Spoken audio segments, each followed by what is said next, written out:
This is Optimal Finance Daily, episode 1456. Why a $35,000 wedding is a dumb idea, by Chris Reining of chrisreining.com. And I'm your host and personal finance enthusiast, Diana Merriam. This is the show where I read to you, and to myself, frankly, from some of the best personal finance blogs on the planet, every single day. We're surrounded by messages of how difficult it can be to make ends meet and build wealth. So thank you for spending this time with me where we can empower ourselves to take control of our financial health. But for now, let's get to today's post as we optimize your life. Why a $35,000 wedding is a dumb idea, by Chris Reining of chrisreining.com. I'm at a wedding in Milwaukee and everyone is happy. Because when you throw enough money and alcohol at something, of course it's going to be an extraordinary day. But having an expensive wedding doesn't mean you're going to have a happy marriage. That's what I'm learning from watching the documentary 112 Weddings. You should watch it because it's really good. Now, I'm not here to tell you how to have a happy marriage because I'm not married. So if you want to know how to have a happy marriage, check out the following articles: Happily Ever After at theatlantic.com and Relationship Advice at markmanson.com. If you want to know why having an expensive wedding is a dumb idea, keep listening.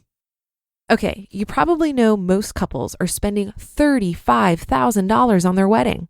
Sure, some spend more and some spend less, but I think we can both agree that weddings are expensive. And I know from having two married sisters, they're also stressful and time-consuming too.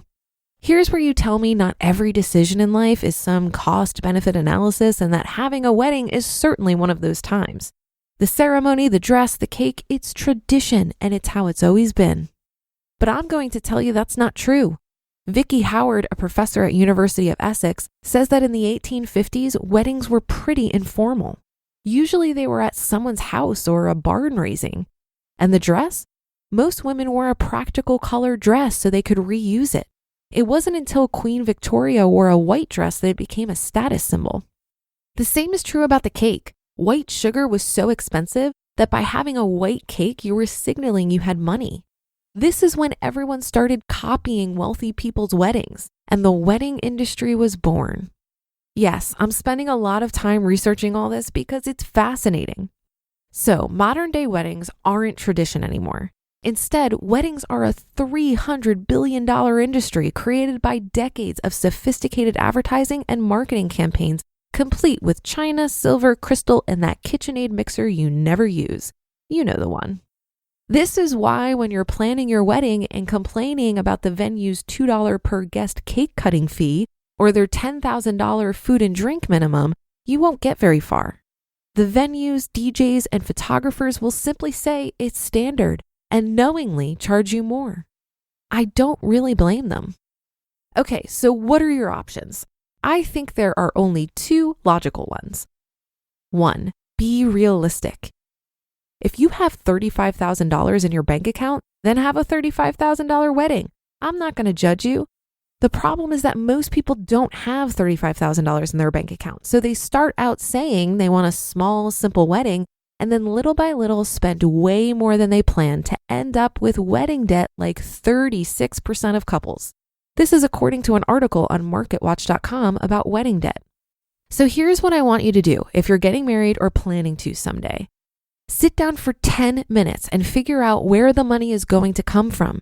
It's easy to put this off saying, maybe my parents will pay for it, or I'll worry about it when I'm engaged, or my wedding really will be different.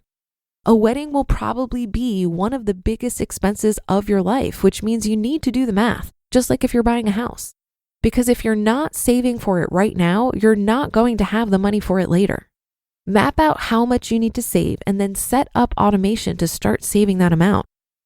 Number 2, plan it like a funeral. I love reading stories about couples that spend $30,000 on wedding flowers and email the florist 250 times with requests for getting the arrangement just right so they match the tones of the room. I'm thinking, are they more in love with each other or the idea of a wedding? And how nuts are you to send 250 emails to your florist? I recently read a New York Times article about a couple who planned their entire wedding in 5 days, like you would a funeral. I like that because when you're only giving yourself 5 days to plan a wedding, you're only spending on the necessities.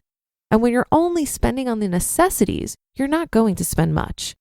Their total cost, $4,500. Here's the thing though, it doesn't matter if you're spending $4,500 or $35,000 or $110 million. Having an expensive wedding doesn't guarantee you're going to have a happy marriage. How do I know this? An article titled The Divorce Proof Marriage from theatlantic.com describes a study that found that the more you spend, the more likely you're going to get divorced, which means by spending nothing, you have the best chance your marriage will last. And we know the only way to spend nothing is to elope. You just listened to the post titled Why a $35,000 Wedding is a Dumb Idea by Chris Reining of chrisreining.com. Wow, what a timely article for me today. My boyfriend and I are actually talking about getting married eventually, but we're much more interested right now in buying a house together. I think the reason is because we're committed to each other and already decided that we're in it for the long haul. So if we get married tomorrow or 10 years from now, the piece of paper doesn't really change our level of commitment. What's interesting to me in reading this article is realizing that in all of our conversations about marriage and our future, the actual wedding hasn't come up much. I think for us, the wedding is the least important part, and we don't plan to spend much money on it. What's probably going to be more expensive than the wedding will be the prenup. While the word prenup tends to rub people the wrong way, I just don't see how you can talk about marriage on a podcast about money without addressing the elephant in the room. In my opinion, if you own any assets, discussing the prenup should be a part of any discussion about marriage. And it's not because I'm planning to get divorced. As I mentioned, I'm very committed to my Midwestern gentleman. It's simply an insurance policy because 50% of marriages end in divorce. And I'm sure none of those people planned on getting divorced when they decided to get married. When you buy your car insurance, is it because you're intending to get into a car accident? Of course not. But if you did get in an accident, you'd be glad you have car insurance. This is exactly how I look at prenups. While I don't look at my wedding day as the most important day of my life, I do believe that the person I choose to marry is the single most important decision of my life. This is the person I'm going to spend the most time with, who I'm going to make big decisions with, who I'm committing to support through thick and thin and vice versa. And the people we choose to surround ourselves with have the biggest impact on our energy and happiness. So you better believe I take the decision to get married very seriously. But the wedding? Whatever.